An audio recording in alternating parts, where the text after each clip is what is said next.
સુરતમાં વરસાદના વિરામ બાદ પણ સમસ્યા યથાવત છે। 3 દિવસના વિરામ બાદ પણ પાણી ઓસર્યા નથી। ઓલપાડ જીઆઈડીસી 3 દિવસથી પાણીમાં ગરકાવ થયેલી છે। અંકુર ગલી સહિતના વિસ્તારમાં ઘૂંટણસમા પાણી છે। મુખ્ય માર્ગ પર જ ઘૂંટણસમા પાણી ભરાતા કામદારોએ પરેશાન છે। તંત્રએ ગટરની યોગ્ય સફાઈ ન કરી હોવાનો પણ લોકોનો આક્ષેપ છે।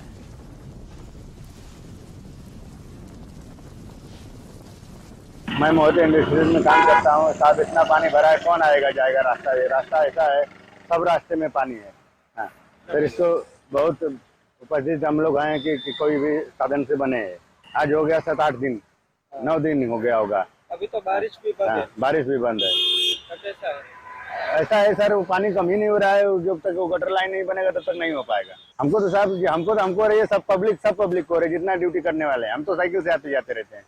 સુરત જિલ્લામાં 3 દિવસથી વરસાદ બંધ છે, પરંતુ જે લોકોની સમસ્યા છે તેની તેજ છે। દ્રશ્યો બતાવવાનો પ્રયાસ કરીશ। ઓલપાડના કુરસદ જીઆઈડીસીના દ્રશ્યો છે। આ અંકુર ગલીનો જે આ સમગ્ર વિસ્તાર છે તે હજુ પણ પાણીમાં ગરકાવ છે। મહત્વનું છે કે 3 દિવસથી સુરત જિલ્લામાં વરસાદનું જોર ઘટ્યું છે, ત્યારે જે રીતે વરસાદી પાણી ભરાયા હતા ત્યારે અંકુર ગલીનો જે વિસ્તાર છે તે જળમગ્ન થયો હતો। છેલ્લા 3 દિવસથી આ વિસ્તારમાં ઘૂંટણસમા પાણી છે તે હજુ ભરાયેલા છે। દ્રશ્યો આપ જોઈ શકો છો। અંકુર ગલી વિસ્તાર છે। મોટી સંખ્યામાં અહીં જે કામદારો છે તે કામ માટેની અવર જવર છે તે કરતા હોય છે। જે આ મુખ્ય માર્ગ છે, મુખ્ય માર્ગ ઉપર ઘૂંટણસમા પાણી ભરાયા છે, જેને કારણે લોકો છે તે હેરાન પરેશાન થઈ રહ્યા છે।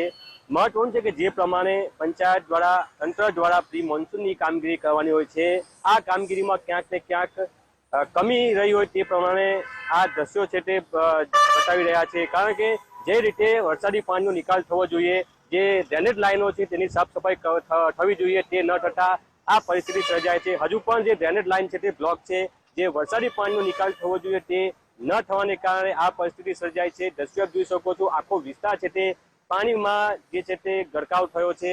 લોકોને અવર જવર માટે પણ ક્યાંક ને ક્યાંક પરેશાની, મુશ્કેલી છે તે થઈ રહી છે। મહત્વનું છે કે જે પ્રમાણે તંત્ર દ્વારા કામગીરી કરવાની હોય છે તે ન કરાતા આ પરિસ્થિતિ સર્જાય છે। દર ચોમાસામાં અહીં આ પરિસ્થિતિનું નિર્માણ છે થતું હોય છે। દ્રશ્યો આપ જોઈ શકો છો, વાહન ચાલકો પણ પાણીમાંથી પોતાનું વાહન પસાર કરવા માટે મજબૂર બન્યા છે। વરસાદ છે તે થંભી ગયો છે, છતાં પણ જે આ વિસ્તાર છે ત્યાં હજુ પાણી છે તે ઓસર્યા નથી। ક્યાંક ને ક્યાંક તંત્રની ઘોર બેદરકારીને કારણે આ વિસ્તારના જે લોકો છે તે હેરાન પરેશાન થઈ રહ્યા છે।